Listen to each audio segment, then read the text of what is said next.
Сәлеметсіңдер ме балалар? Бұл 2-ші сынып математика пәні 128-ші сабақ. Өзіңді тексер.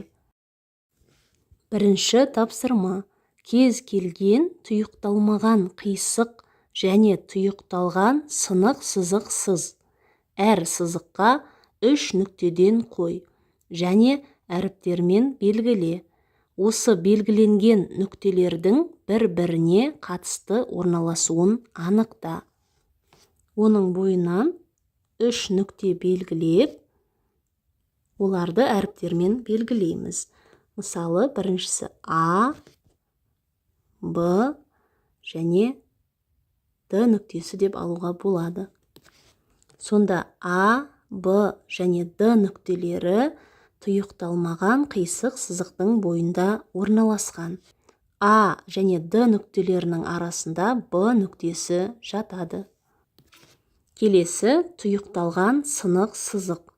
Оның бойынан да 3 нүкте белгілеп, оларды әріптермен белгілейміз.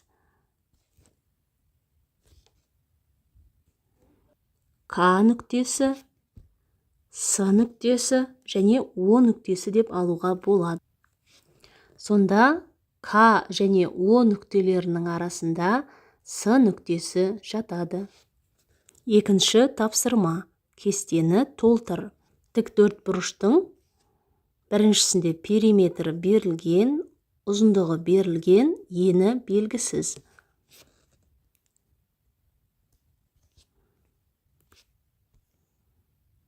Бірінші периметрі тең 20 сантиметрге. Ұзындығы берілген, А тең 7 сантиметр. Енін анықтаймыз. Ең алдымен тік төртбұрыштың периметрінің формуласын жазып аламыз. Ол П тең А қосу Б көбейту 2. Осы формуладан Б-ны анықтаймыз. Оны анықтау үшін периметрін 2-ге бөліп, одан А-ны азайтамыз. Бізге периметрі белгілі 20 сантиметр. Оны 2-ге бөлеміз, азайту А. А мұнда 7 сантиметрге тең. 20-ны 2-ге бөлгенде 10 болады. 10-нан 7-ні азайтқанда 3 сантиметр болады. Демек, бірінші есепте ені 3 сантиметрге тең. Екіншісінде ұзындығы берілген, А тең 4 дециметр,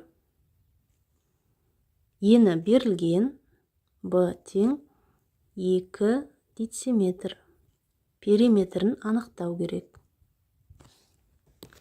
Мұнда периметрдің формуласын жазып қойдым. Осы формула бойынша есептейміз.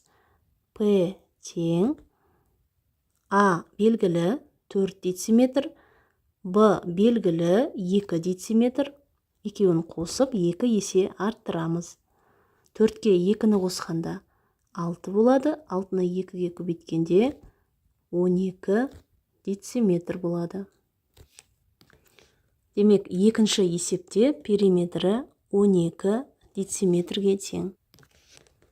Үшінші периметрі белгілі